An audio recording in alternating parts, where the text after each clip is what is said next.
Welcome, everybody. John Arvos is here. Usually Washington, D.C., but Chicago for the next few weeks. How's everybody doing? Introduce yourselves, where you're from. I'm going to start the TikTok as well as we're speaking. One moment here. As I said, I always like to see the first TikToker, see if it's Manda Bear, who strives every day to be first. Let's see, TikTok. Come on.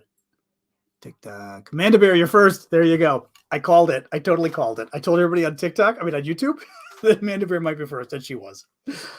Hey, guys. Hey, Helen. Hey, Honey Bear. Leath. Minnesota. So many people. Hey, guys. Oh, everybody introduce where you're from, as always, if you would. Oh, microphone. See, almost forgot the microphone for the TikTokers. Almost. There we go. Finland, lovely. Love to see the Finns. Hope to see you guys more often. Ireland. Hey, guys. Hey, gamer. Sweden. Nicolina, good to see you again. What else we got here? Anchorage. Chloe. UK, Norway, Wales, neat. Spain, Northern Ireland, Cornwall. Cornwall, I think you've been here before. I remember seeing Cornwall. Hey, Mrs. CVH, California. Lots of Brits. Bulgaria, nice. Hey, Sienna, nice to see you. I don't recall seeing Bulgaria here before. Maybe not. Usually we go the first couple minutes, actually till 5 after. We have you guys just introduce yourselves. That way it gives people time to get here on YouTube, but particularly on TikTok. It takes like 5 minutes for sort of the people to pop in. So always nice. Netherlands. So we'll start at 5 after the hour. But as I said, this gives folks a chance to introduce themselves. Canary Islands. Oh, that's good. I don't think, maybe we've seen you before, Clifton. I don't remember somebody from Canary before. Maybe I just didn't notice. Who else we got here? Lancaster, Oregon, New York. What else we got? Hello. Thank you, Amanda. Dubai. I don't remember Dubai before. That's good. I have no idea why Russia would want, or what's going. I mean, we're going to talk about Moldova, but I have no idea what's going on with that. It's very strange. I think all the experts are saying the same thing. Everyone's just going, what is Russia doing? It's very weird. But it's on the list. We will talk about it. I would say, somebody has any good news. I would say today is, today there's some good news. It's not a terrible news day. It's not terrible. I mean, we are talking war with genocide in it, so any day that isn't terrible is relatively good. Oh, that's interesting, John. All right. Hey, John Watson. I'm saving that in my starred list of questions. Yeah, it's interesting because they just, and here, son. And we're about to start, folks. Usually wait till, just in case people are still filing in, we wait until 5 after the hour to start. So keep it. This is my old new mug. Oh, actually, this is a new, well, it's not new. Thank you, Hector, for that. This is my big mug at Mom's house. I got this one, this and a sister mug at TJ Maxx for, again, nothing. But it's a nice, like, humongous mug, and I love it because I like having my coffee out of it. It's sort of very French or German in the sense that I like big coffee mugs for my coffee with a lot of milk, and you can kind of drink it with 2 hands. Except this is water. Thank you, Cool Beans. Appreciate that. This is water instead of coffee. But yeah, here at Mom's, I have mugs at Mom's, and I have mugs in DC. But yeah, I love a huge mug. So I have an old German roommate got me very turned on to having a big coffee mug that he would have. He used to drink out of a big coffee bowl, and got me. I still have mine, but like a big coffee bowl. Actually, I bought some really nice coffee bowls in France a couple years ago. We're going to start in about a minute, folks, in case anybody's dropping in and going, "Why are we talking about coffee bowls and not Ukraine?"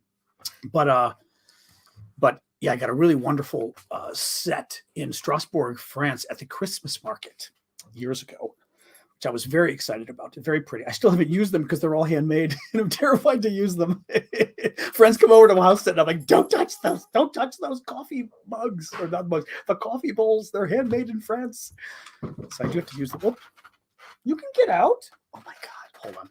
We're starting in a second. The dog doesn't realize that she can actually get out the door. Sasha, it's open 4 inches. Go. Jeez. My polite dog does not realize that a door that is open this much can be opened this much with her nose. God bless my little sweet dog. All right, guys, welcome. It's 5 after the hour. We will begin. I am John Aravosis here in Chicago, normally Washington, D.C., but I'm visiting Ma. I was here for Orthodox Easter and staying the month because Mom's old and I like to visit. And it's kind of fun. And Sasha my dog gets a change of break. So the way we do this is I start with the news for about 20 minutes.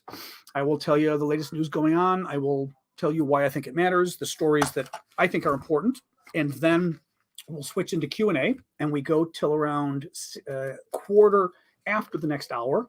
So basically Q&A goes about 45 minutes. I take your questions, and the way you submit them, and I'm going to be going back and forth with this because I'm getting warm. The way you submit them on TikTok is the very bottom of the screen. You will see something that says Q&A. Click the Q&A, and you can add your questions there. And I will get to them, like I said, once we start. And on YouTube, of course, you can enter your questions at the bottom. I would recommend entering regular questions once we get into the Q&A, because otherwise it's much harder for me to go back and find them. I mean, for TikTok, it works because they're easy to scroll through. For YouTube, hard to find. The only exceptions are, for anybody who wants to buy a super chat question on YouTube, I always promise I get to those next. When I finish the current topic, I'll get to those next because that's your guys' way of supporting my work, and I appreciate it. And always, of course, I appreciate you guys on TikTok too. When you buy me all the funny little things, including I got 2 different pictures sent to me of that crazy sombrero hat yesterday with the mustache from my nephew, and then from, I think it was Wendy. Thank you. Both, actually, Wendy's was even better than my nephew's version. So for those, there's no way to write them all down, but I try to sort of, there you go. That one. It really is good. I try to at least acknowledge them when they come up to thank you guys. So I appreciate that.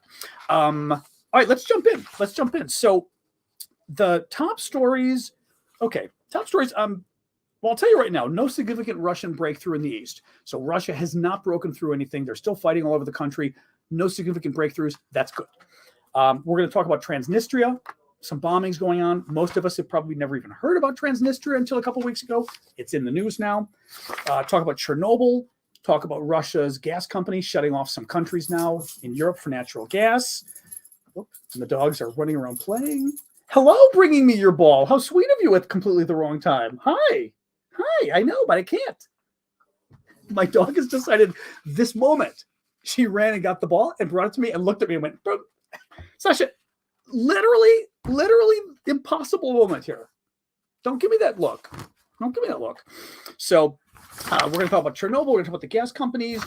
And those are the big stories, but there's other. Germany, stop you. Germany doing some very good things today.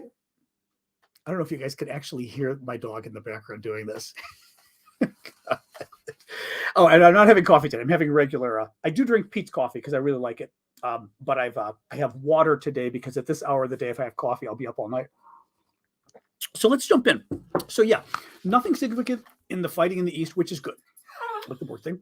The Russians have not made any significant breakthroughs. That's good. Hey, stop! Jesus Christ, Sasha. No, come on up here. Come on up. Sorry. The regulars appreciate what I'm going through. Anybody new? Sorry. This is what I have a dog. She's a bit demanding. She's a terrier. And this is what I go through. So let's move on to Transnistria. Transnistria is really interesting. It's very weird and very bizarre what's going on. Nobody has any idea why. The Russians are the troublemakers. Nobody knows why. So Transnistria, you've got Ukraine. You've got southwestern Ukraine. Okay. Right across the border, you've got Moldova, which is another former Soviet republic, right? Remember, Ukraine used to be part of the Soviet Union. Moldova used to be part of the Soviet Union. It was basically a compilation of 15 different countries that the Soviets all threw together, the Russians all threw together. So when the Soviet Union fell apart in the early 1990s, like 1991 or so, Moldova was there, and there was a breakaway region called Transnistria. Now, mind you, Moldova is pretty small to start with. Transnistria is crazy small. Well, they break away, of course, with the help of the Russians. Big surprise. Former Soviet generals and military guys were there leading it, of course. The Russians, of course, were helping because this is what the Russians do, foment trouble around the world. And this crazy small region breaks away. Transnistria declares itself independent. Nobody recognizes it except Russia. And Russia sends, I saw it today, the number was maybe 12,000 Russian troops as peacekeepers. It was it was 8 or 12,000. It was a good number of troops, at least, that Russia sent. So we've got that. So all is well, other than the fact that Russia's occupying this, part of Moldova for decades until this week. Now, a couple days ago, we got bombs basically going off and nobody knows why. A couple days ago, we had Russia threatening Transnistria and threatening Odessa, right? They were threatening that whole, thank you for that, threatening that whole region in the southwest there, from Odessa in Ukraine, going just over, and then you get to Transnistria and Moldova. And the Russians were talking about, somehow taking over the whole region. They were kind of threatening Moldova itself. The whole thing's very weird. Well, then what happens? Then there's some kind of a bombing or something at a government building. Actually, I wrote down what was bombed. A government security agency is bombed, but it's a weekend or a holiday or something and nobody's there. So thank you. I keep wanting to make jokes that are probably inappropriate with that hat, so I'm not going to. But the Russia, dog. Jesus Christ. I have the pushiest dog on the planet. So they bombed though over the weekend or a holiday when nobody's there. So clearly the intent was not to cause damage, right? It was some kind of a ploy. Then they bomb a radio station. Then they bomb the airport. So now in the last couple of days, we've got like 3 different bombings in Transnistria. Totally bizarre. The Russians, of course, are blaming the Ukrainians. Because that's what the Russians do. It makes no sense what's going on. There's now a report today in the Russian news that the Transnistrians are getting messages on their cell phones telling them to evacuate immediately because there will be imminent bombing from claiming it's coming from the Ukrainians. Ukrainians saying, "Oh, you better leave. We're going to bomb you." There's no reason for the Ukrainians to bomb this region. There's no reason for the Ukrainians to even care about this region, other than the fact that there's a bunch of Russian troops there who might invade. Otherwise, it makes no sense. Everyone thinks Russia's doing it. Everyone thinks Russia's doing another false flag. And if you remember, we talked the other day about false flags. False flags are basically where Russia, for example, decides to bomb Transnistria and says, "Oh my gosh, look, Ukraine bombed Transnistria," even though we all, they know it was Russia, but they say, "Look what Ukraine did. We need to invade." In other words, finding another reason for an invasion. It doesn't make sense. Maybe some people are thinking, thanks, Arlene. Some people are thinking Russia wants to, take those 8,000 or 12,000 troops and invade Ukraine with them from Transnistria, but Russia can do that anyway. Like, Russia doesn't need some false flag, fake bombing or whatever to do it. Why? This is Russia. These guys are war criminals. They're doing genocide. They don't need like an excuse to bring in another couple thousand troops. It just makes toasted. Thank you. Toasted or roasted? I didn't see your name on TikTok. Thank you. It just doesn't make any sense. So this Transnistria thing is very weird. It's very weird. Thanks, Ashley. It doesn't make sense. That's all I'm telling you. Nobody can figure it out. Everyone thinks it's Russia. They're up to something. It's just Russia behaving badly. So who knows? Chernobyl. Nothing new, thank God. But the news is that the head of the IAEA, International Atomic Energy Agency, UN agency, went to Chernobyl to examine it. You remember when the Russians invaded, they took over Chernobyl. Chernobyl's in the now north of Ukraine, north of Kiev. Kiev, the capital of Ukraine, is in the north. Chernobyl's even closer, very close to Russia. Could be 25 miles. It's 50 miles. It's very close to Russia. Come on up here. Come on, get up. So the head of the agency went there and said that there was, in fact, a very dangerous situation when the Russians invaded and took over the plant. It's clear the situation was a dangerous one. So that was the news on that. There wasn't really anything more other than he said, yeah, this was actually very dangerous when Russia did this because something could have gone wrong. Adding to the concern, there's the Zaparija plant, which you might remember is in southern Ukraine or further south.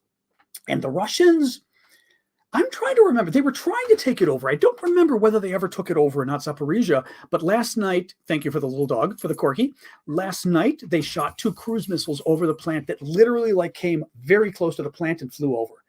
Really idiotic. Again, we're talking a nuclear plant. Now, if you hit the plant with the cruise missiles, it wouldn't be a nuclear bomb. That's not the way nuclear bombs work, thank God. So if you blew up the nuclear material in the plant, it wouldn't become a nuclear explosion, but it would be what's called a dirty bomb, which is very dangerous. Taking nuclear material like plutonium, uranium, whatever, and blowing it up with a bomb means it gets blown to smithereens and goes everywhere. It goes in the wind, it goes in the air, right? So very dangerous stuff. Also, it's a functioning nuclear plant. So if you hit it with a missile, Could you possibly cause a meltdown or something? I mean, who knows, right? Really idiotic of the Russians. But anyway, that was the news on the nuclear front. There was breaking news. Well, earlier news we got and then breaking with regards to Bulgaria, but the Russian state gas company is now cutting off natural gas deliveries to Poland and Bulgaria. Earlier today, we heard Poland, but right before I came on with you guys, Bulgaria was also thrown in there. Oh, that's actually kind of funny if I lean my head down. Bulgaria was also thrown in there. The Russians have been demanding payment for their natural gas in rubles because what happened? All the international sanctions, right? All sorts of problems. They can't get access to dollars. They want rubles. Crazy stuff. So what's going on is the Europeans have said, no, our contract says to pay you in rubles, not in dollars. So the Russians are now starting to cut off selectively. So they've cut off Bulgaria and Poland. I think they're kind of going after the low-hanging fruit, because pretty much if Russia cuts off too many of these countries, it's going to hurt Russia too, because Russia's not going to have enough money, and they need the money. So it's kind of an interesting game of who hurts who more if Russia cuts it off. Do they hurt themselves? This is the same problem, by the way, that Europe's having with cutting off oil. Is Europe doesn't want to hurt itself more than it hurts Russia by cutting off all Russian oil imports, right? So anyway, a little more. It's so far Poland and Bulgaria say they're fine. Poland claims that that they've been effectively independent when it comes to Russian gas for some time. Others say Poland gets 45% of its natural gas from Russia, so I don't know what to believe. I saw the glasses in the hat. Thank you on that. Bulgaria gets 90% of its gas from Russia, natural gas, but Bulgaria said it's not going to restrict its consumption at all. In other words, it's not going to go into rationing of the natural gas, even though it's losing the Russian gas tomorrow. So who knows? Doesn't seem to be as big a crisis, which is good news, but the Russians are clearly trying to play more acute games here. In other news, U.S. Secretary of Defense and the U.S. Chairman of the Joint Chiefs of Staff, which is our top uniformed military official. Our military is run by a civilian, although in this case, our civilian Secretary of Defense, Austin, is former military. But the Chairman of the Joint Chiefs is the top uniformed guy. Thank you for that. A little blowing up things. He met with 40 of his peers in Ramstein Air Base in Germany today, the U.S. Air Base there. They were, basically plotting and scheming and strategizing on how to support Ukraine more. They decided they're going to meet every month to continue the ongoing sort of unified strategy for how to help Ukraine. They set up, what were they calling it? And what's the word I'm looking for here? I'm not finding the word. Basically, control center. Yeah. They set up a control center for Ukraine military aid, which was kind of neat, where basically it's an office. I think there's like 15 staff or whatever that are there to coordinate all the aid coming in from around the world for Ukraine. And what's good is first of all, it helps because you're trying to ship all this stuff and everyone's competing for planes. It also helps you keep track of what's coming in. So nice to see. And it also suggests more of a long-term commitment again, because it suggests that, the U.S. is planning to stay and NATO is planning to stay for the long term. That's good. It's good in part because it's sending a message to Russia. The idea of part of this is for the Russians to know NATO got together and NATO said, thank you for the lights there, that we're getting together every month to discuss strategy with Ukraine. And we're even setting up an office because we know this is going to be long term. And mom's phone, ignore. And we're okay with it being long term because Putin needs to keep hearing, oh God, NATO unity is not falling apart, even though he thought it was going to fall apart, right? So actually, I'll finish the defense thing, and then I had a little question I was going to ask. That's right for you guys. This was interesting, actually. So this was interesting. Sorry, mom's phone. I may go pick it up in a second just so I can at least turning it off. Yesterday, our Secretary of Defense said that our goal in Ukraine, in part, was a weakened Russia. In other words, a Russia that is more weak. And today, General Milley, the chairman of the Joint Chiefs, said that the global international security order is at stake. Interesting to me, both of those comments, because both of those comments, yeah, hi, Mom. Mom's in the other room, but yeah, nonetheless, hi, Mom. Both of those are interesting because it's, and I've been talking about this, and my allergies are going nuts. I've been talking about this. There's been a gradual change in U.S. strategy. And a Republican congressman, okay, hold on, guys. I'm going to get the phone so at least I can turn off the ringer when it does this. One moment.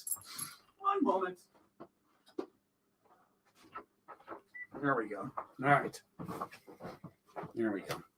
That way, when it goes off, I can turn it off. What is interesting to me is this is clearly showing the change in the U.S. mindset towards the war.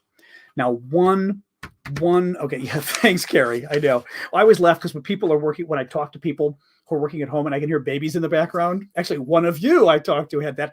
And I always think it's adorable hearing a baby in the background, but they're always kind of embarrassed. Going, oh my God, I know it's my baby. And I'm like, no, it's kind of adorable. So, one Republican congressman said, here's this quote, which I was going to read to you guys because he was being critical of Biden, but he wasn't totally wrong in his assessment. And he said something to the effect of, the U.S. has changed for a policy, and this is good, a change for a policy of wanting Ukraine to lose slowly to wanting Ukraine to win. And I think that's very true. I think initially we thought Ukraine was going to lose. We thought, let's help them a little. Maybe we can help them cause Russia a little more pain, but there's not much we can do. And at the same time, all that crazy talk about nuclear war, World War III. We were afraid of, oh my God, if Putin loses, he'll freak out. What will Putin do if he doesn't win? This kind of stuff. If you remember, even now, if he's in a corner, will he use nukes? Will he use chemical weapons? And now we kind of got to the point where we're like, you know what? Putin needs to lose. Ukraine needs to win, in part because of the crimes against humanity and all of that we're seeing. Thank you for humor for the corgi, because of the crimes we're seeing Putin doing, which is also telling us not just that he's doing horrible things there in Ukraine, but it's telling us that this guy is incredibly dangerous. That now we're starting to worry about what will Putin do next. Will he go after NATO countries? Will he go after Poland? Will he go after the Baltic states? Latvia, Lithuania, Estonia. So there's a lot of increased concern about that. In any case, it to me it's very interesting because it's something that I think I saw. And I saw it changing. And I remember I said, actually, anybody who's been with me since then, do you remember when Biden's rhetoric was starting to change? And I was telling you his rhetoric was changing. And I told you, I said, this is interesting to me because, first we're not calling it war crime. Oh, no. Was it war crimes first that we weren't going to use? Then we were saying Biden's opinion. Then we were saying officially. Then not the genocide thing, but then I think it was him calling for Putin to be removed from office, or at least shouldn't be in office. And I was saying that you were literally seeing a change in Biden's language. And to me, that change of language was evidencing a change in thinking in Biden, becoming much more strict as my allergies go insane here in Chicago. So it's interesting. In any case, you've seen a change here. It's great. I think the U.S. might be 1 or 2 percentage points under where it needs to be, but pretty much we're there. The Germans are coming along too. Oh, I'm sorry. That's right. I was going to read your question here, John. Sorry about that.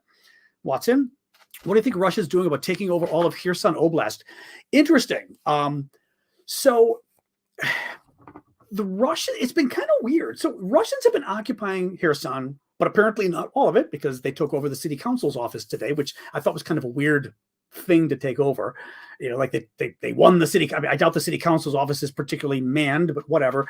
But one of the big towns in the south, and the Russians have been talking about holding a referendum that would ostensibly, I'm assuming the referendum would do the same BS they're doing in eastern Ukraine with those provinces, where it would declare itself an independent, country or an independent region or something, and then Russia would try to annex it.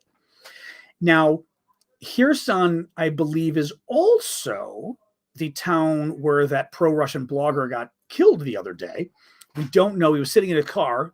I shouldn't even say pro-Russian blogger. He was a propagandist and a collaborator, but he was sitting in his car and just, that was the end of him. I was assuming it was the Ukrainians, as were others. It could have been the Russians, but let's see what the Russians try to do. The Ukrainians have told them you better not, although I'm not sure what leverage the Ukrainians have. The Ukrainian people have some leverage because, they try to have that election. Good luck, election officials. I think you're going to see some opposition to that, but I don't get it. I mean, to some degree, I don't get it because I don't get what Russia thinks it's getting out of it. So they're going to declare one town liberated and part of Russia. That doesn't change the dynamics of the military situation. You know what I mean? They've still got to take over the whole town. They've still got to hold the town when the Ukrainian forces push back. I'm not sure they're going to be able to do that, but maybe they will. But I find it very strange that now, actually, let me rephrase this. Possibly the reason Russia's doing this with this referendum and everything else they want to do in that town is Putin is desperate for success by May 9th. Remember, May 9th is victory against the Nazi Day, however they refer to it in Russia, but it's the day they celebrate their victory in World War II against the Nazis, Nazi Germany. And Putin's looking for any successes because he hasn't really had any going up to that. And that's also part of the reason that the forces in the East, I think, launched their war a little quick. The second phase of the war, right? They lost the first phase, taking Kiev in the north. Remember the capital? Gone. Russians lost that. They had to leave. And now they're trying to win in the East.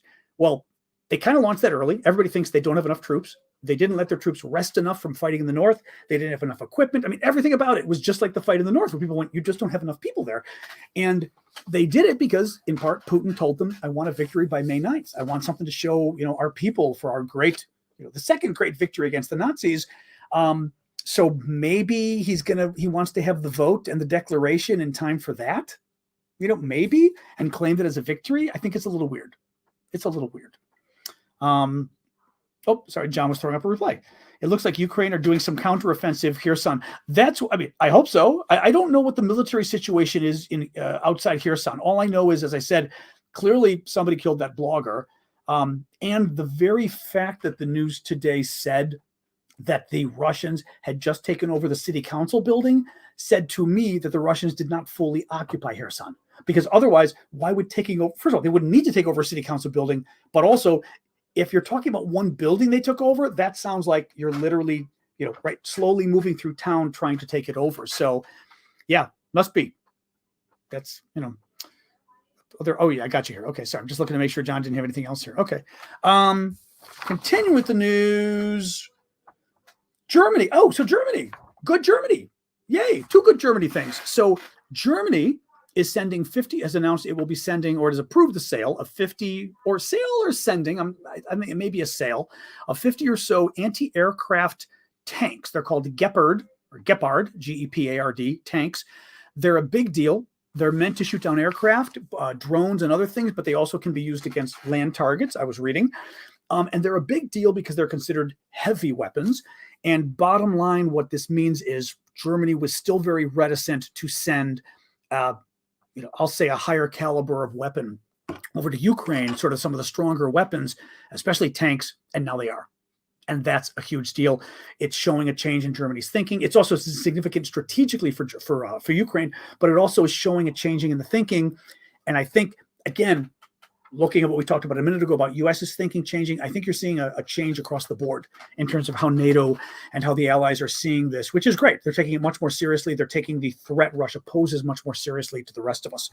The other good thing from Germany is, and this one I found very surprising, but Germany said today, or German sources said today, that they could be free of Russian oil within the next few days, that maybe they won't need any more Russian oil or imports at all. Now, originally, Germany had said they were going to try to be free of Russian oil by the end of the year. Actually, I thought it was significant by the end of the year and maybe completely free by next summer. It was, anyway, whatever it wasn't going to happen until January at least. Now, actually, let me give you the numbers.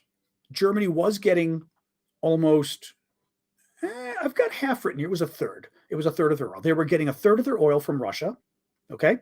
Then they got it down to 25%. I think they were doing conservation and other kind of things. Now Germany is already down to only 12% of its oil coming from Russia. Only 12%. I mean, from 33%. That's good. And that's where they're saying in a couple of days they think they can cut it off. So excellent news. I'm kind of impressed, but it seems days. They literally, I know someone's saying days. The article was literally them saying days. So let's see what happens. I thought it was a little surprising personally, but Doc Remington, Alithosanesti, read Germany, only 5 Gepards now. The rest, is that what it is? Okay. Are you sure about that? It said 50, but I thought it said they had 50 in stock. I thought it said they had 50. Are you sure? Very little. Well, okay, that was the other thing too. I saw the Swiss embargo. So a couple things going on here. One, curious as to how many are going, because it mentioned 50 in the article that were available. So I don't know, unless they meant 50 are available because they're in the pipeline. But correct, somebody else is saying 52. It definitely said 50. The only thing is, double check. If somebody wants to Google while we're talking, double check whether they were saying 50 over time, like over the next, exactly what Doc is saying, through 2022, or 50 now and then the rest of the pipeline. The other issue is correct. Yeah, we all heard 50. The question becomes, whether it was okay, Doc is saying he saw on the news an hour ago that it is 50, but only 5 immediately. Now there's the Germany we know and love. There you go. Okay, I mean, oh God. Yeah, somebody else just said the same thing on TikTok. 50 until the end of next year. Okay. I mean, I guess it sounds a little jerky, but that's better. It's still a little jerky. The other issue, yes, is I know the Swiss several days ago were causing a trouble with ammunition, but I read today that supposedly maybe they were able to get ammunition from other suppliers. I don't know. But that's interesting. Okay. See, just when I try to be nice to the Germans, just when I try so hard, and then the Germans do this. So yeah, hey, it's a step in the right direction. And I will still give the Germans credit for the oil if the oil situation is real, but don't say 50 unless it's not 50. By the way, this is a political lesson too. Don't say 50 unless it's 50, because this is where you look like an idiot. When you say it's 50, and then a couple hours later, you tell people, well, it's actually 2 or 4 or 5 right now, and 50 over the next 20 months, then you look like a liar. I mean, you must know people are going to find out. You might as well tell the truth right at the beginning. Make it clear right at the beginning. Otherwise, you look like you're playing it. Like I feel manipulated now. And I'm sure you do too. It feels like they were playing games with us by trying to manipulate us as if we'd never find out. But because we would have found out, it was stupid of them to play games. Anyway, very dumb of Germany. In any case, all right, we're going to try to see the glass half full. Thank you for the sombrero, for the glass half full on that one. Kharkiv, Russia's Ukraine's second largest city, 1.5 million people. The Russians are still bombing the hell out of it. Lots of scary reports coming out of there. One I saw on Ukraine today said the locals in Kharkiv are getting very worried that the Russians may plan on turning Kharkiv into the next Mariupol, meaning the next city that they just level to the ground, just level everything to the ground. Of course, the big concern there is it's 1.5 million people. It's the second largest city in Ukraine. Very scary. CNN was there yesterday and reporting that Clarissa Ward was there, who's a great journalist of theirs. Thank you, Grandma, for that. And she was reporting that the Russian, well, she was actually there. She was with an ambulance crew, volunteer ambulance crew or whatever, going with them to visit all the different areas. And basically there was a Russian bombing at a residence. She went with the ambulance crew to save some guy who was in trouble. And they were warned by the ambulance people, their experts were warning them, you got to be careful because the Russians keep bombing twice. They were doing what they were calling a double tap. Yeah, Clarissa Ward's amazing. They were doing a double tap where basically the Russians are bombing civilian areas and then bombing like 15 minutes later the same exact area because they're waiting for the ambulance crews to arrive. And they want to basically get the ambulance crews and people to come and help and then bomb them too. Mind you, this is not a military target where you're hitting a military target and waiting for, it's not like you're bombing the Taliban or Al-Qaeda and waiting for more Al-Qaeda to show up so you can bomb them too. They're bombing a civilian residence, a civilian apartment building, and then 15 minutes later bombing the same civilian apartment building because they want to kill more civilians and they want to kill people with the ambulances. It just, that's Russia. In any case, Kharkiv, very scary. Kharkiv, again, is the place we've been doing the fundraiser for. Still raising money. We are almost at $7,000 of the $10,000 we need to raise. We are purchasing 2 used cars. We are buying food and filling them with food. We are, not me, but Ukrainians we're working with are driving them cross-country to Kharkiv, bringing the food to Kharkiv to basically feed people around the city because people can't get food. And a lot of people are actually in the subways as bomb shelters and they need food delivery.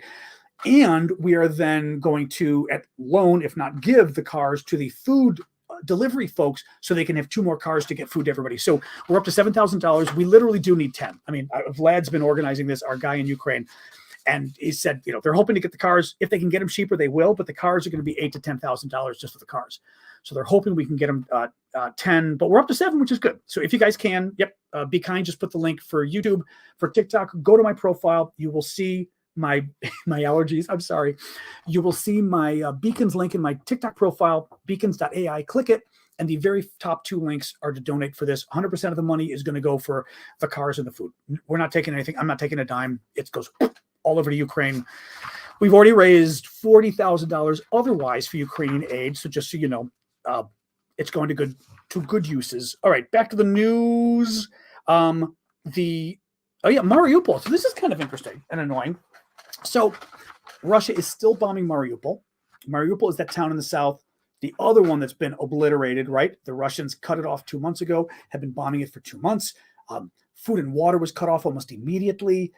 Heating, electricity. So these people have been fighting for 2 months to find food and water. I mean, they have because they're still alive, but just, living day to day under Russian bombing.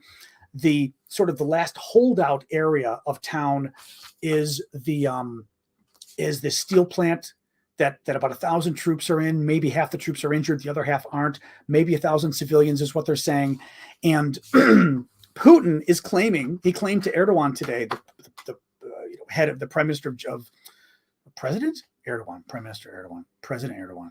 I'm forgetting. I knew this. The leader of Turkey, Erdogan. Thank you, Brenda. Erdogan today that they're not bombing in Mariupol anymore. Russia, took Mariupol. They control it. There's no more bombing. He's lying.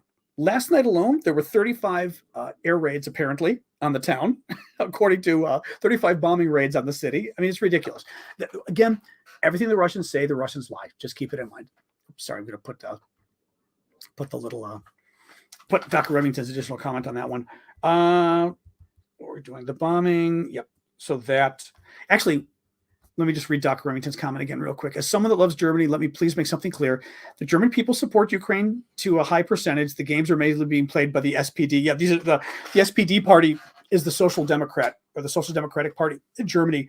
Very weird what's going on there. I don't know German politics. I know French politics a little better, but it's been very strange because the Social Democratic Party, which is the more lefty party to the left, is divided on helping Ukraine.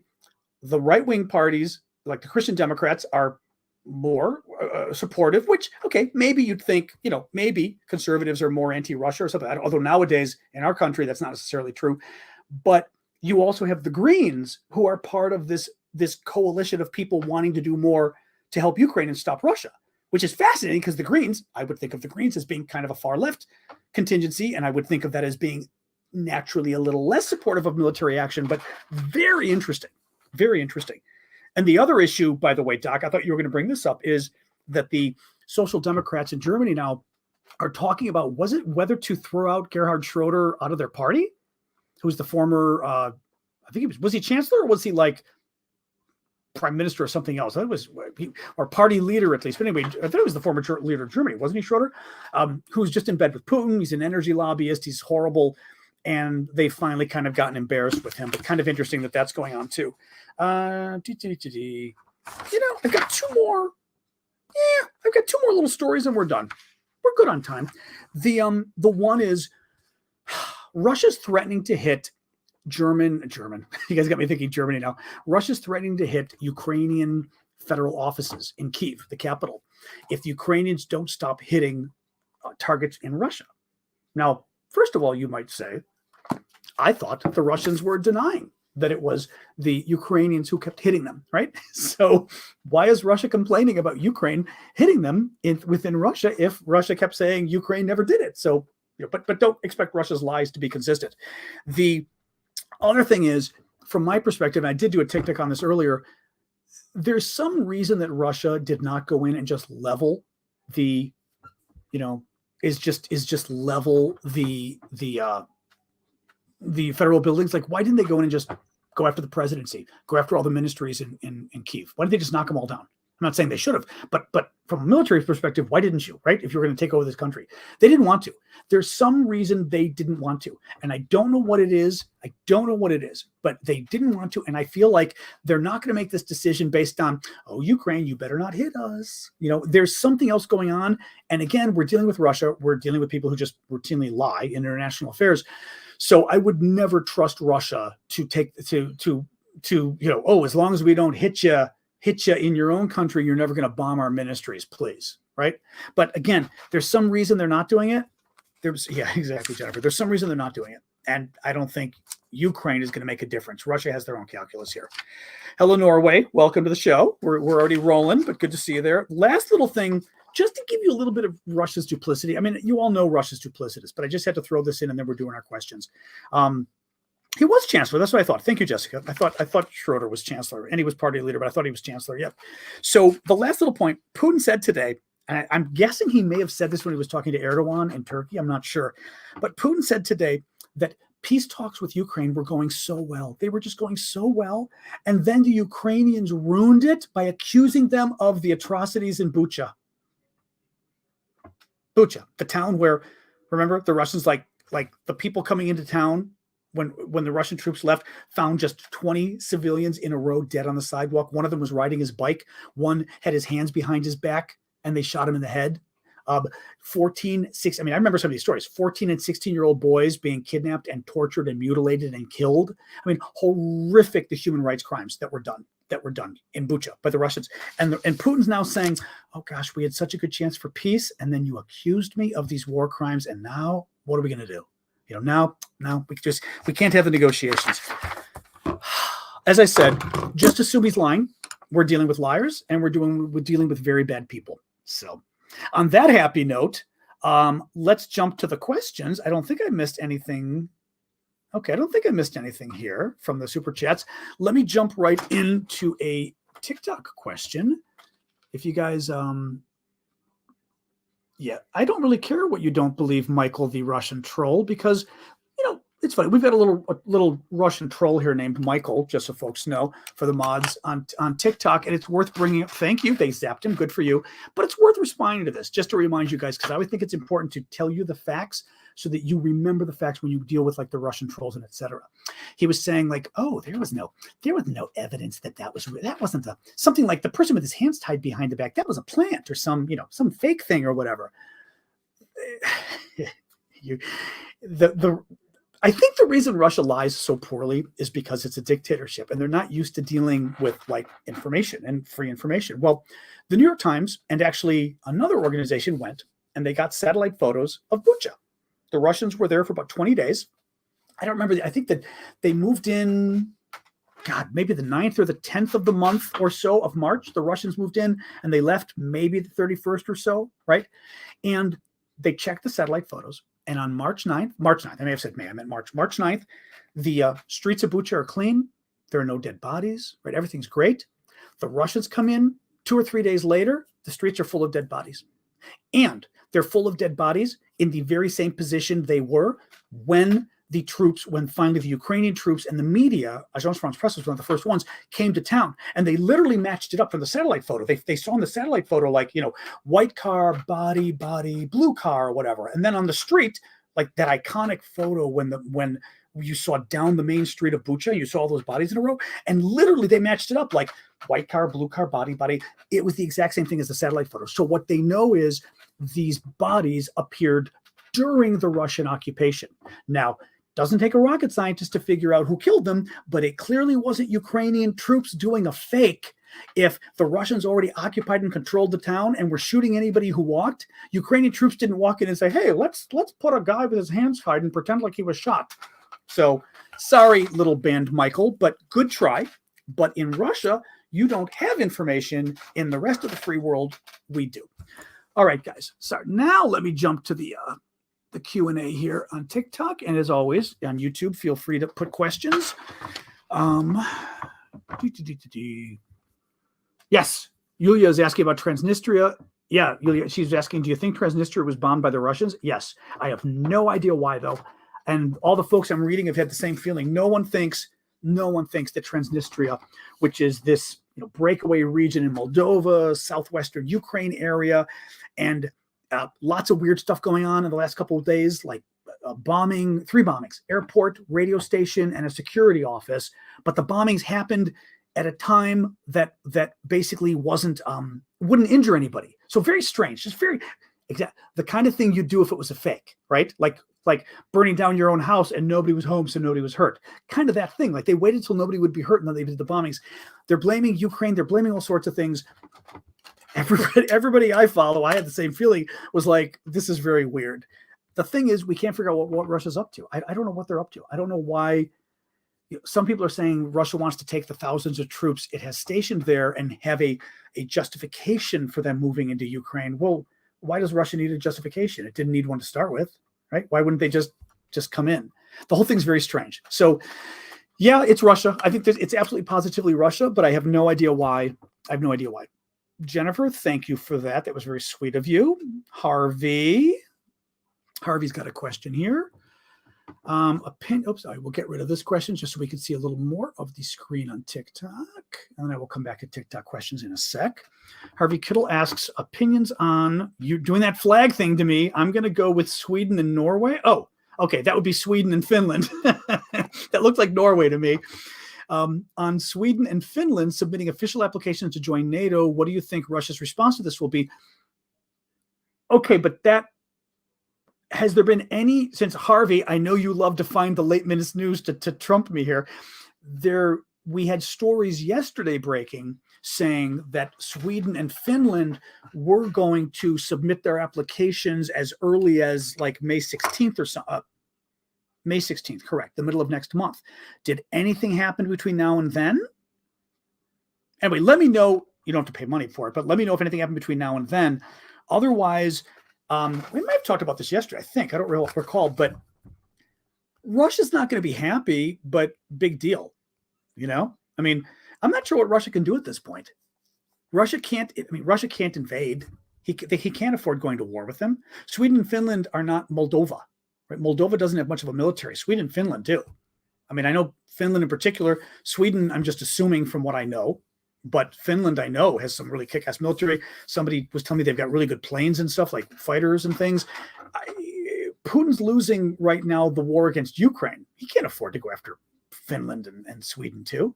So I don't, they've pushed the date forward, but it was forward beyond, like I said, yesterday was reporting that they were looking at May 16th as being the forward date they were pushing it to. In any case, he's going to freak out. I mean, the deal... What we need to look at, and what's been talked about in the articles, is NATO is going to have to, first of all, this may not be very safe having this stuff pop up in the news right now. I do agree with that. You're kind of begging Russia to do something, That's exactly, Jeff's back is saying, did the U.S. guarantee? That's exactly it. You've got a situation here where the U.S. and the U.K. have given some kind of preliminary guarantee or something to Finland and Sweden. It said... I don't know what the article was very strange that I read. It wasn't really clear on this, but saying some kind of guarantee for their security, because what you don't want is Sweden and Finland apply for NATO March 16th, May 16th, maybe even tomorrow, whenever it is. And between now and 2 months from now, when they're accepted into NATO, Russia bombs them and says, okay, well, you're not a member of NATO yet. Thank you for that. I'm just going to bomb the bejesus out of you because you're not a member of NATO. I'm not attacking NATO. You would want there to be some kind of, basically, you'd want the guarantee to kick in immediately. That if somebody applies let's put it this way. If somebody applies who we know we're going to accept, and NATO knows they're going to, thank you for that on TikTok, NATO knows it's going to accept Finland and Sweden. So NATO countries, at least UK and US, were the two being talked about, would have to give their own guarantee and say, yep, thank you, flower lady. I would do like that. It's a pretty one. Thank you. Would have to give their own security guarantee that says, yeah, we're going to, if something happens, I mean, it would have to be more of a guarantee than Ukraine get. It would literally have to be an attack on you is an attack on us. If you go to war, we're going to war. Boom. And that's it. Because otherwise you do leave them open. Having said that, like I said, what's Russia going to do? I mean, Russia's going to have another front in this war against two countries who kind of kick ass militarily. Good luck with that. Good luck with that. I will say this. The very fact that we're talking about this and we're worrying about Russia attacking Sweden and Finland is all the more reason Sweden and Finland should join, because they're not safe anymore and they know it. But sorry, Doc is adding another point here on the Sweden-Finland thing. Finland and Sweden said they would apply in May. They didn't say when. Okay, yep. They did want to join together, however. That's what I read. As an applicant, you already have guarantees. I guess the U.S. That's what I don't know, whether the U.S., UK mean even for now. But the article specifically mentioned the U.S. and the U.K. making some kind of guarantee, but it was kind of it didn't sound very strong, whatever the guarantee was, and it was definitely those two countries. It wasn't NATO. It was those two countries. Yeah. So I'm not sure. Very interesting. Anyway, that's where we are on that. All right. Tiki-takis. Going back to the Q&A. Remember, TikTokers, submit your Q&A in the Q&A box at the bottom of the screen. Do I think we're already in World War III? That's kind of a funky question. I think we're in Cold War number 2. That we're in, for sure. World War III. I don't know if it's I wouldn't call it World War III yet. I do see your guys' questions. I'll get to Chloe and Tree Robitaille. I'll get to you guys in a sec there. I guess I bristle at World War III just because World War III is this whole, oh my God, world war. We're all bombing each other left and right and everything. And that's not what's happening. You're seeing another coalition of the willing type situation, right? I mean, when George Bush rallied, was it 93 countries or something to invade Iraq and basically take back Kuwait when Saddam Hussein annexed Kuwait and was going to make it part of Iraq. And you're seeing that kind of a situation where the world's come together to stand up to a bully, but it's not world war. We are not bombing Russia. Russia's not bombing us. China isn't bombing us. China isn't bombing Russia. It's not like everyone's going after each other. It's interesting. I will say that, but to me, again, it's more a, oh God, I hope I'm not buffering Harvey. Sorry. When Harvey says it, Harvey is saying on YouTube that my video is buffering a little. When Harvey says it, I trust him because Harvey's a good guy. Hope it's not, but nothing I can do about it. I'm at Mom's, so you never know. The Wi-Fi could always play some games here. In any case, that's my take on World War III. I don't think we're there. I do think we're in the next Cold War. That's happening for sure. Chloe, darling, how are you? Does Ukraine have to remain under martial law, which signifies its war status, so that it can ask for war supplies? No, I can't. Okay, look, I don't know the law on this, but no. I mean, the U.S. is going to find a way around helping Ukraine. They're not going to say, well, formally, you're not at war, so we can't help you. No, that's not going to happen. That's not going to happen. If so, does that mean martial law can be repealed, meaning men can leave until after the war? I don't think it's going to matter for that. I don't know. My guess is, martial law being kind of, military law or whatever you want to call it, taking over the country, is in Ukraine, like you said, so that the men of fighting age couldn't leave. So men 18 to 60, I believe, is the age range, are being forced to stay in the country. They don't want, they're not, women can leave, old men can leave, young kids can leave, but fighting age men have to stay just in case there's a nationwide draft. It doesn't seem that they have one yet. Otherwise, they would tell everybody to join up right now. The other issue is, I'm sure, just like in any country, it expands the police powers and the powers of the state, probably suspends civil liberties, things like that you might want to do during wartime. Especially if you're got enemy combatants or but whatever, spies and everything else. So there may be other reasons they're doing it too. I cannot imagine there is any connection with the aid from the West. I don't think so. We'd help them anyway. Not to mention Korea. Korea wasn't a war, but we were there for a long time, So I don't think so. I forget whether Vietnam was a war, but Korea definitely was a police action, so to speak, and we had no problem being there. So I don't think so. But thank you for that. Tree Robitaille is what I'm going to call you. I have no idea what your name actually is. Does Russia produce military equipment or import? Both, as I recall. I know they import because that was the whole problem with France and Germany recently, right? Both countries were getting around the embargo after 2014. The Russians invade Crimea and steal Crimea from Ukraine and make it part of Russia. EU puts in sanctions, and some German and Russian companies got around the sanctions and sold weapons to Russia. So that's the first problem. Russia selling military equipment around the world, I know, is true as well, because Russia was selling a lot of military equipment to India.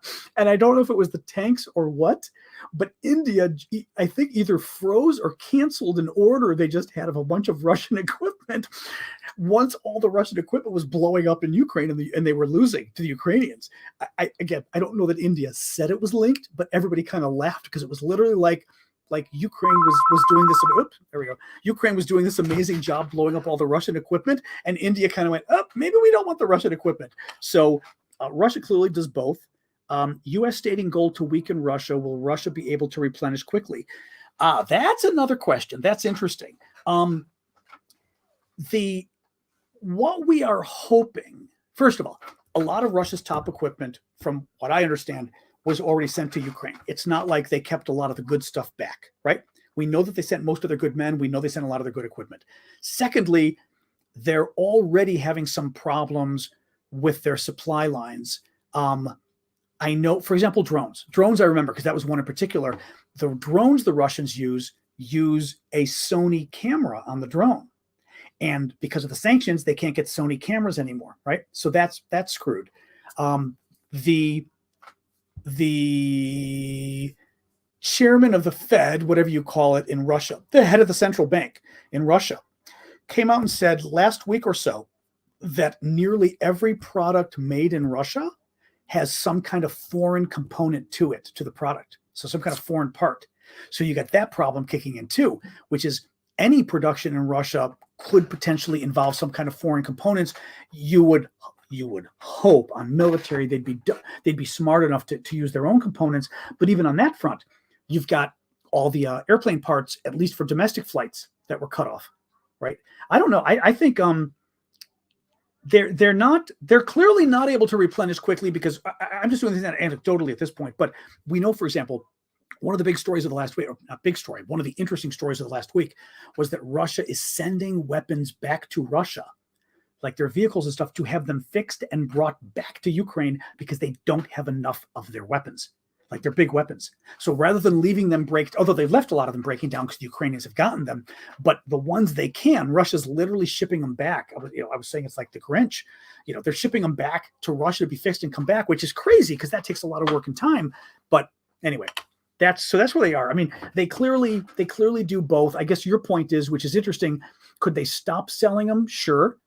And maybe they probably would. If they had a sale, they'd say, you know what, we're not getting rid of these. We need these machine guns. We need these artillery, whatever. My guess is they probably would cut it off and say, sorry. It means they don't get money, but right now they need weapons first. So I wouldn't be surprised if that happened. Yeah. Oop. Katie on YouTube. Ukraine says it will support Moldova's territorial integrity. Interesting. Does that mean Ukrainian soldiers will fight in Moldova? Who knows? I mean, that's weird. Yeah, that's weird. I mean, I don't think support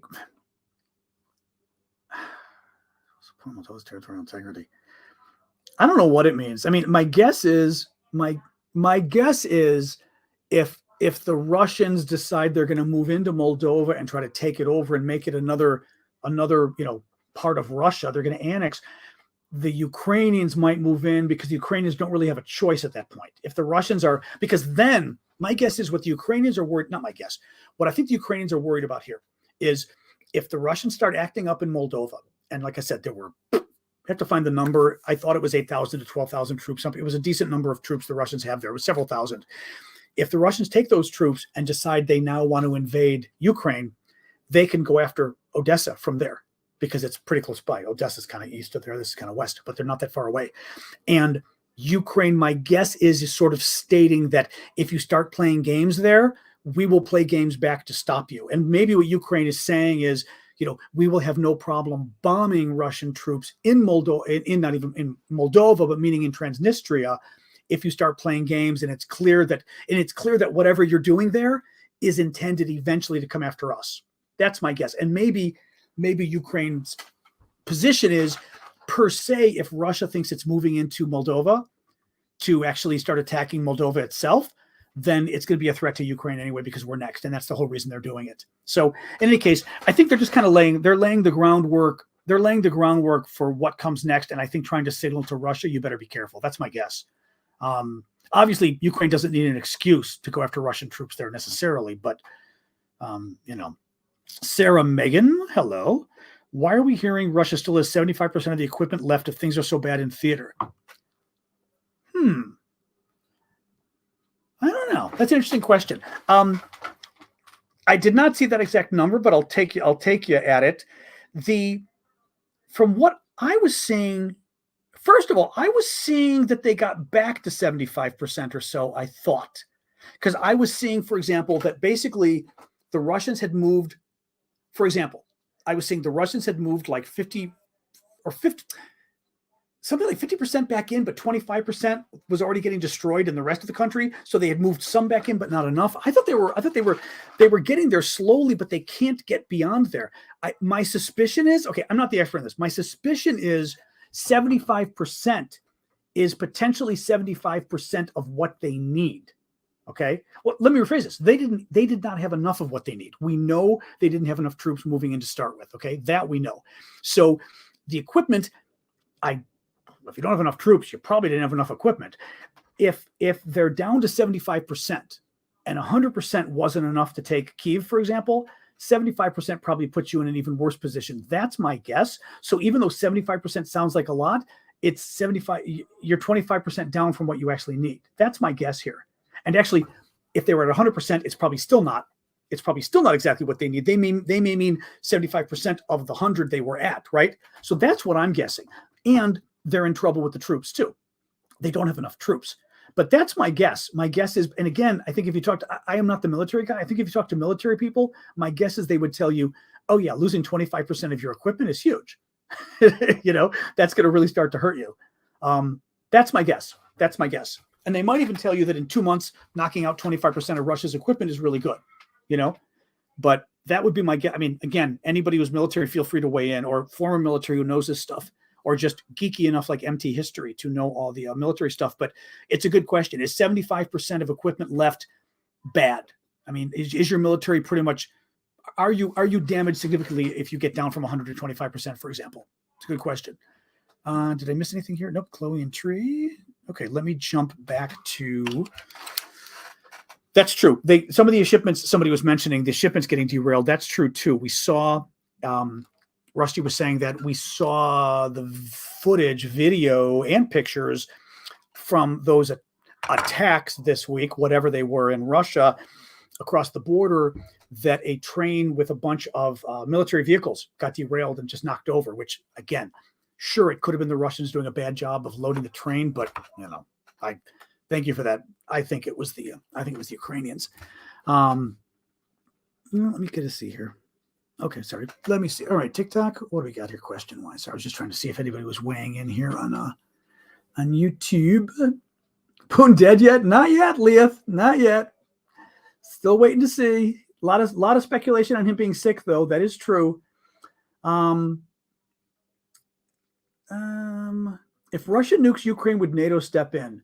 I think it's going to depend on what Russia does. Meaning, I don't think Russia's going to use a big nuclear weapon. I think if they did, then forget it.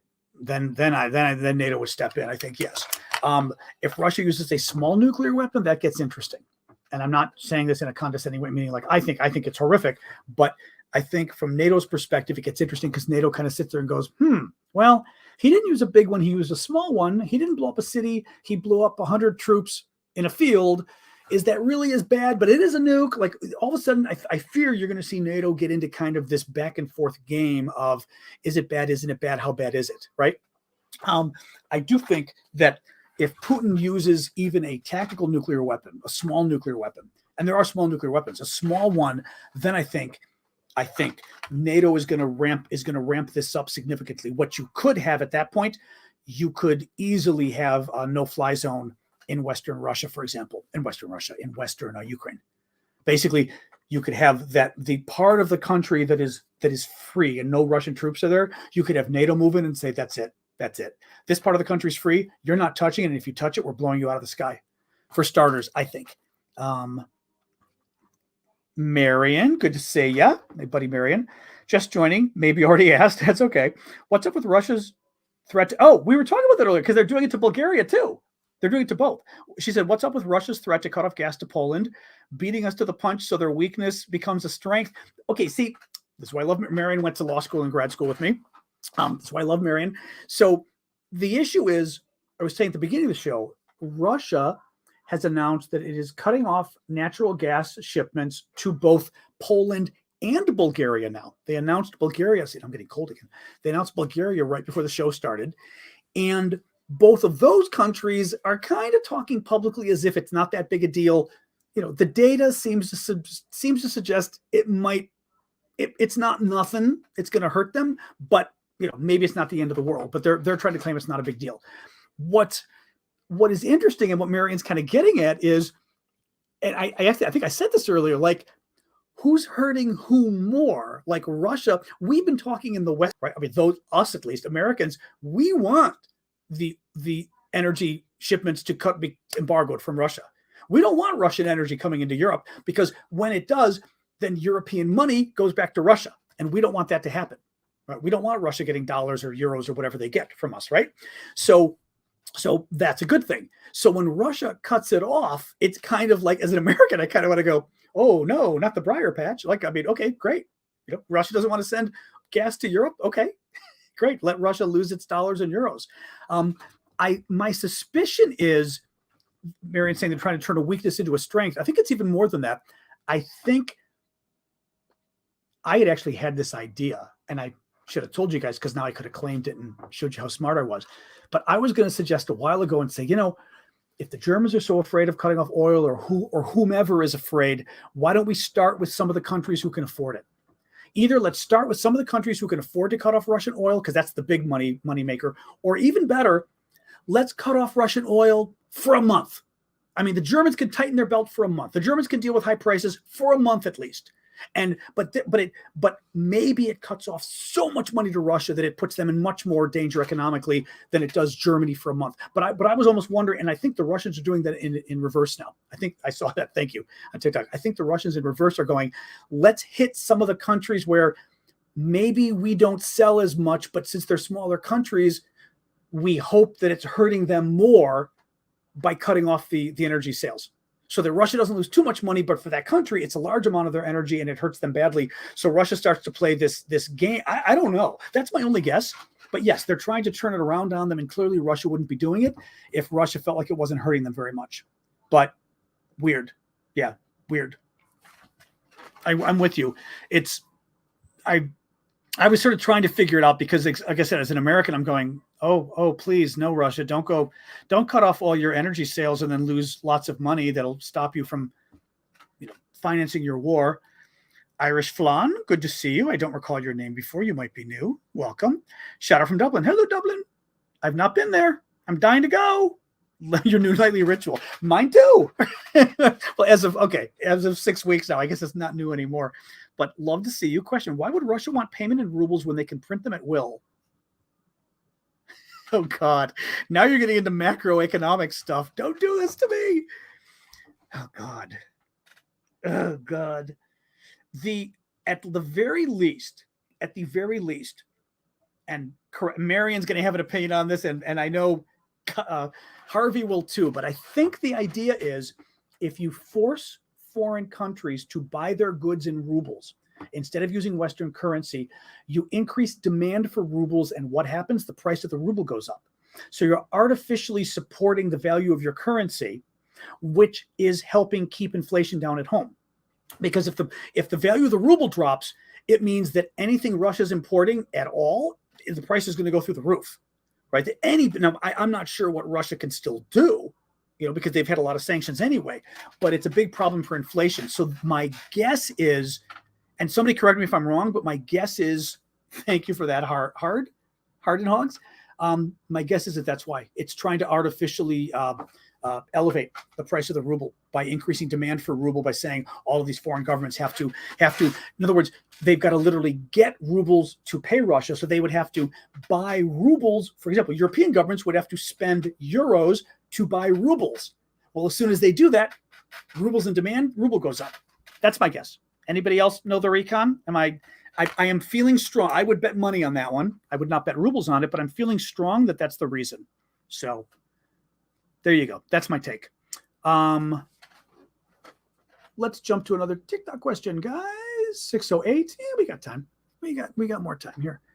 I'm going to scroll down so I can get back to more of you guys here on the bottom too. God, how long will Putin last? Really depends how well. Forget whether he's healthy or not. It depends how badly Russia does here. They're not doing well. I think the first big thing is going to be, let's see what happens by May 9th. May 9th is the day where Russia is celebrating its victory over the Nazis in World War II. And Putin has, pretty much demanded some kind of success by then that he wants in order to show his people the great victory against, the Nazis in Ukraine.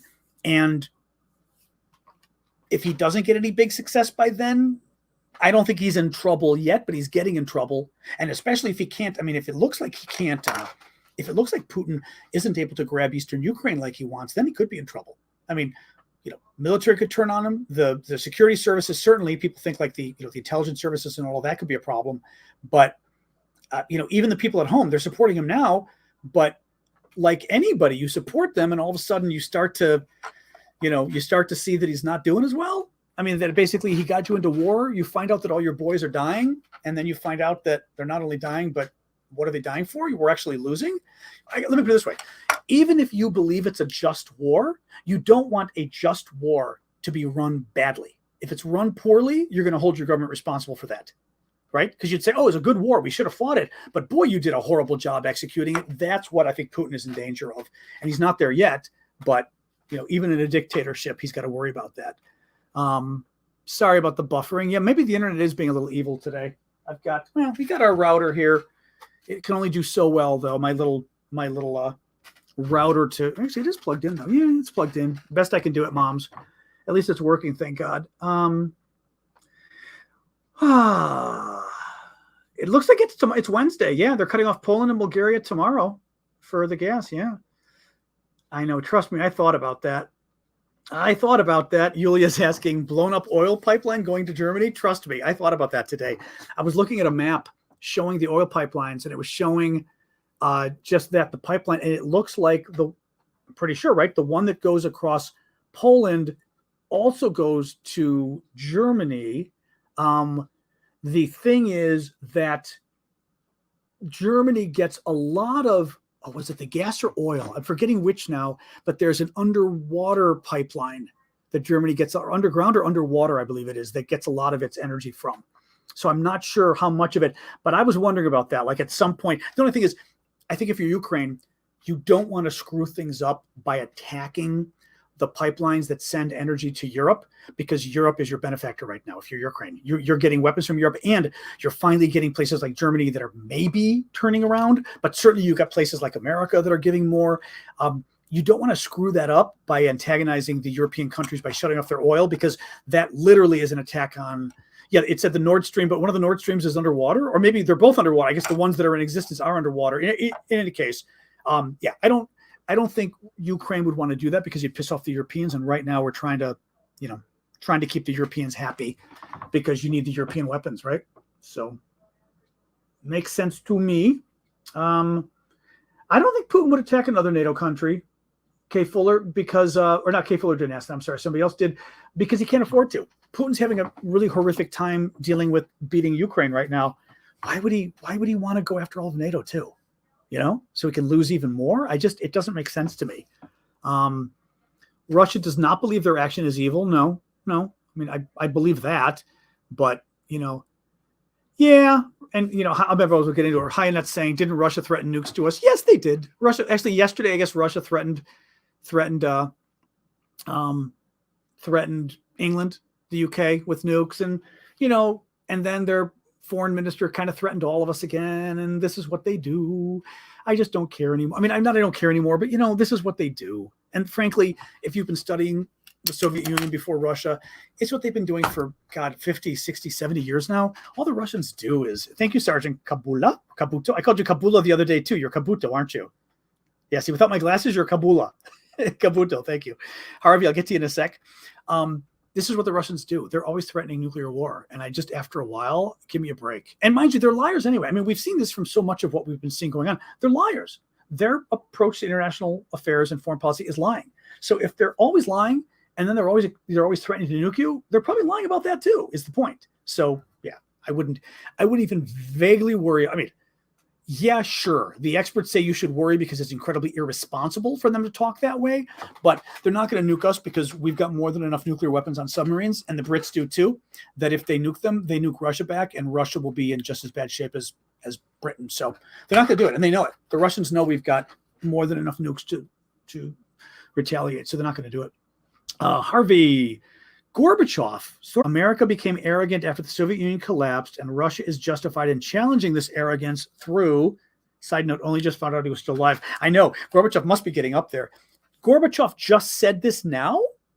that America became arrogant after the Soviet Union collapsed, and Russia is justified in challenging this arrogance through Ukraine. Wow. Wow. That's too bad to hear from Gorbachev. It seems like a lot of these guys, I mean, I'm looking at our country too. A lot of these guys hit their 80s and 90s and they start to get a little like, they all just kind of veer to the extremes, it seems. Not all, but a lot of them seem to. Well, that's too bad from Gorbachev. I'm surprised. You know? Yeah, that's too bad. Because then again, it's not like, has Gorbachev been that outspoken in recent years against Putin? I'm guessing not. And he's still got family. I mean, sure, he's got grandkids and everything else he's got to worry about. Well, Putin can certainly kill if he wants and throw in jail. So who knows if Gorbachev, I doubt in that way Gorbachev can't speak freely, probably, right? Because he's got family there anyway. He's certainly his kids he's worried about and his grandkids, probably great-grandkids at this point. Gorbachev's got to be 90 or something, I would guess, at this point. But that's still too bad. I would have rather had Gorbachev just shut up at this point, not say anything. But yeah, let me put it this way too. I saw that. Thank you on TikTok for the little party favors. Thank you for that. I will say this. The Russians can play games all they want about the NATO thing. Well, let's go. We'll go till 20 after. We'll go another 4 minutes. And then we hang out afterwards and just chat about non-political stuff. The Russians can play all the games they want about NATO, and people can even disagree about NATO and whether NATO was too arrogant, blah, blah, blah, blah, blah. That doesn't justify crimes against humanity. It doesn't justify war crimes. It doesn't justify targeting babies, tying men's hands behind their back and shooting them. And the thing is, these are not occasional, thank you for that, for the little bullseye. These are not occasional crimes that happen sometimes in war. He's 91. There you go. Thank you on TikTok for bringing that up. This is systematic war crimes the Russians are doing. It's what they do. It's what they've done in other countries. It's what they do. And it's what they're doing across the board in Ukraine. And nothing justifies that. And it's frankly a cute little Russian game to say, oh yeah, we're committing genocide, but you were really arrogant to us 30 years ago. Okay. And as a result, you're committing genocide. So I guess maybe that's my best response I can give to Gorby on that one. It's just a really screwed up country. God, what a screwed up country. Let me sit here. Let me sit here too. I don't know why Russia would want Moldova right now. I don't. Especially right now. Russia doesn't need another front in this war. It's crazy. It's just crazy. It's too dangerous for them right now. Well, isn't that a good question? You can ask our European friends that one. Garden MN, which looks like Garden, Minnesota, asks, thank you, Timothy Dupuis, for that. I appreciate it. Timothée. Garden M Minnesota is asking, or MN, why did Europe allow themselves to be so dependent on Russian oil? I'm stifling a chuckle. I'm obviously not stifling my chuckle very well. Good question there, Garden MN. No, the Americans have been arguing for, I remember when I was studying abroad in Europe in the 80s, I think, that we were worried. I wonder if those were the first Nord Stream pipelines, but we were very worried about new pipelines coming in. I think it was natural gas at the time. I don't recall, but very worried about Europe building these new pipelines from Russia or from the Soviets at that point. And they wanted to do it anyway. So, yeah. Having said that, I think none of us thought we were in for another Cold War with Russia. We never thought the Soviet Union was coming back. We never thought a full dictatorship was coming back, and it did. And I guess you can forgive anyone because none of us saw this really happening. That Russia, not none of us, but most of us didn't see Russia getting this bad. So to some degree, Europe was trying to do business with them. And I will say this too, there is an argument to be made, and it's not a terrible argument in terms of politics, that think of China, same argument there, getting Russia into more business arrangements with Europe where, just like Marion said earlier, where, this deal with Russia selling energy to Europe, it makes Europe beholden to Russia, but it makes Russia beholden to Europe. Russia can't afford to lose Europe as a customer because it's too much money. Europe can't afford to lose Russia as a business because it's too much energy. That makes you beholden to each other. And in principle, maybe it makes you more willing to work together. Maybe it makes you less likely to go to war, right? Because you're interconnected economically. I'm assuming that was one of the big ideas behind the European Union. I'm going to just assume. And actually, even wasn't the initial European Union kind of this this economic partnership between France and Germany or something like that at the beginning. I remember something like that, which kind of makes sense because you're taking sort of the old powers that would go to war and intertwining them economically. So they've all got too much to lose if they were to go to war. So again, I'm going to say it's not I'm itchy, my allergies again. It's not totally crazy that the Europeans were doing this, but this is kind of what a lot of people predicted was going to happen, that you don't want to tie yourself to Russia because it's too dangerous. Let's do one last question, guys, and then we'll hang. Just looking here. Let me look here. Last little question here. Yeah, sorry if it's going a little slow. I can also set it at a lower resolution tomorrow because that would probably go a little quicker, at least on YouTube, if the resolution's too much. I don't know. This whole thing of the fires deep inside Russia, I have no idea whether they're related to Ukraine or not. It'd be pretty wild if they were. Pretty wild if I don't know. But that's pretty far away, like you said. Thank you, Doc. Appreciate the Christos Anesti. I now saw your Christos Anesti over on TikTok. Thank you. Never did a murder case. No. You think I'd be bad or good at it, little Bologna? I don't know. Haven't heard anything about the butcher. I mean, other than he's running things, but we haven't heard anything about the Russian general who took over the war there. I don't think U.S. Navy will get involved at this point, but and we don't know who would take over if Putin were to disappear. That's one of the big question marks, and that's also why it's somewhat dangerous to sort of to knock out a leader of a foreign country, because you want to be really sure, especially a dictatorship, you want to be really sure who's coming next, because the next person could be even worse. All right, guys, I'm going to pull the plug on that. It's been an hour and 20 minutes. As always, I will hang out another 10 minutes with you, and we will chat about life and maybe recipes, but no more Ukraine for the next 10 minutes. Boop. That might have been a little not quite Ukraine. Thank you, Christy. What's funny? Every night I forget you're going to do that, and then it happens, and it makes me laugh. Thank you. I totally laugh. Thank you. Well, we're still staying for another 10 minutes, so feel free. I'll put my glasses on. I do need a shave. I know. It's actually itching me. I'm going to shave tomorrow morning. It's driving me a little, or even later, it's driving me a little crazy. I'm getting my grandpa gray beard. Look like my papu when he was 93. But as I said, happy to hang out with you guys a little longer. Anyway, make sure I didn't forget. No, I didn't forget anything here. Yep, Marion, Flo, and Sasha's good. She's kind of you're welcome, Chloe. Sasha is asleep on the chair next to me. Thank you, cats. Since we're talking cats, since we're talking dogs, she's on the chair next to me doing her little. Good question.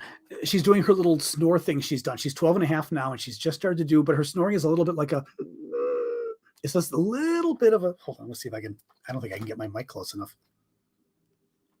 And then I made the noise and she stopped, of course. Oh, hold on. Oop. She stopped again. I'm putting the TikTok close.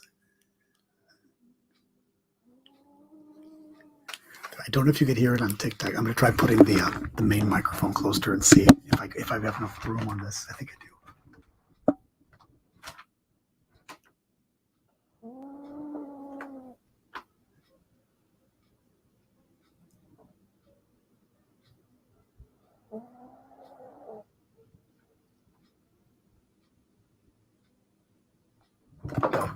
I don't know if you could hear it on YouTube.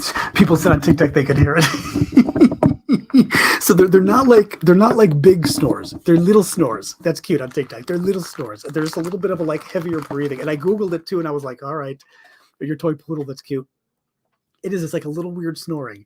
But I Googled it too. Oh, sorry, I Googled it too, and they said it's okay. Like it's not it happens to older dogs. I was like, because I was starting to worry it was her breathing, and I think like you're thinking like a parent. But yeah, actually somebody said dog snoring ASMR. I know that's what I should do. Oh, they can hear it on YouTube too. That's good. Yeah, in my ASMR, I should do. That's probably the video that would do the best. Would be 20 minutes or 3 minutes of my dog snoring. Probably my most profitable.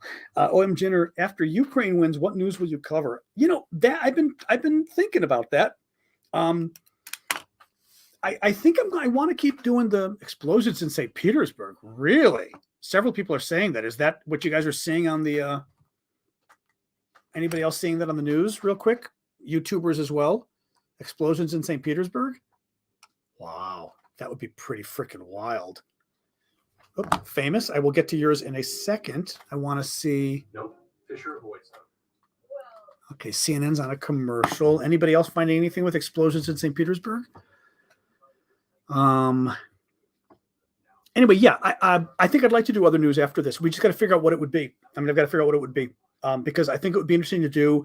Obviously, I would be terrified of opening myself up to questions on every topic on the planet every night because I will not know. I mean, Russia, even Ukraine, I'm following the news all day, but as you can see, there's just some things I don't know. I would be terrified if it was every topic. But I think, maybe I'd report the news and maybe we'd have a discussion on one topic or something is possible. We'd pick a topic a night but I want to be careful just because I can't be an expert on everything. Like the Q&A gets a little more difficult because I just can't be an expert on everything. I mean, I can summarize the news nicely. I can look at what's important and all of that because I've had training in that. Even as a reporter, I've had training as a journalist. I've had training in that. But I know a lot about. Or we could stick to foreign policy because I certainly know more about. I don't know. I've been trying to figure that one out. What I would do as far as when this is over. I know you do need the UN story. You'll get that at some point, and I will check my email absolutely.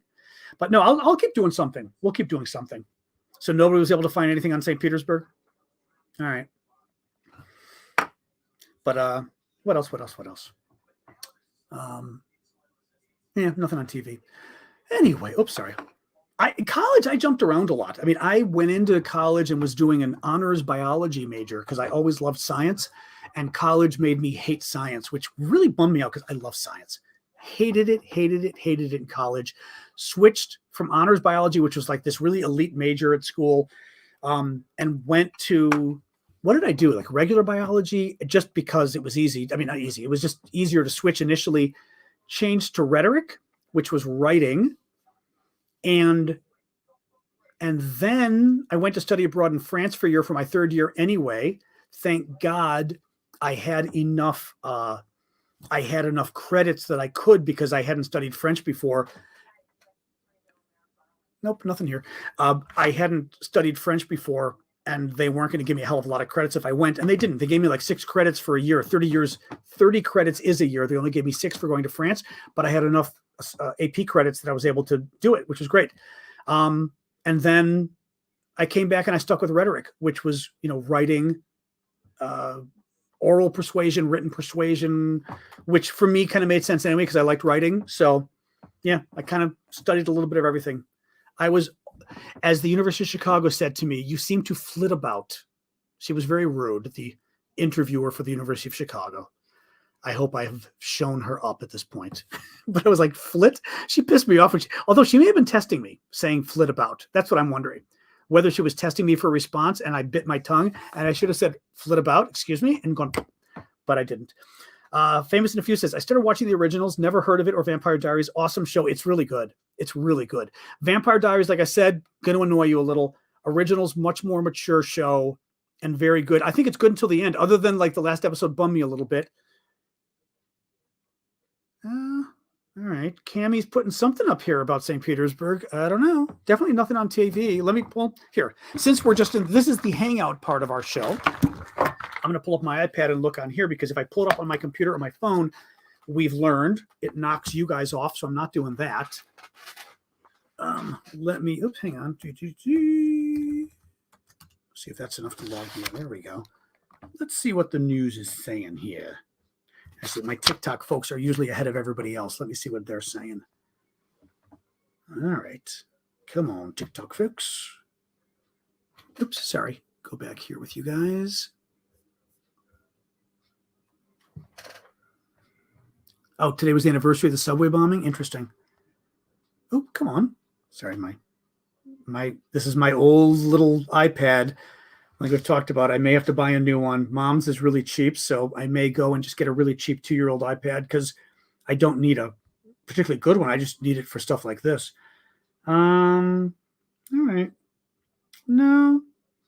Yep, Russia will cut off gas to Poland. We know that. Everyone's talking about that. Explosions in eastern Ukraine.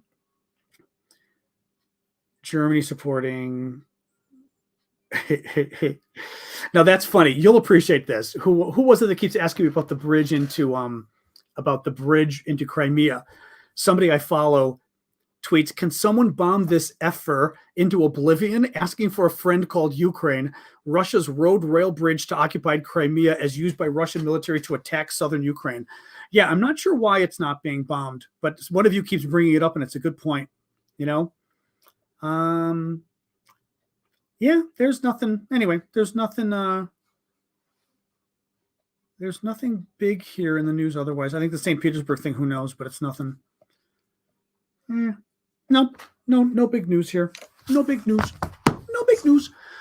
All right, guys. I know you just my little Sasha snores. All right, guys. I think I'm gonna sign off shortly so I can go inside and maybe put on some pizza or something because I'm starving. I know TikTok is a little annoying. I will say this. Anybody who's been checking out my TikToks before I go, you will notice that nearly every one of my videos on TikTok is now like 15,000 views. Every single video. And there was a Ukrainian, he's really good, the young Ukrainian guy who's like 22 or something, was talking about the same thing happened to him a week ago. And he said, every single one of my, thank you for that, Dahlia. He said, every single one of my videos, it hits 20,000 and then it dies. With me, it's like 15,000. Sometimes it breaks through, but usually not. And it's very frustrating. And they're clearly playing games again where they're throttling Ukraine content.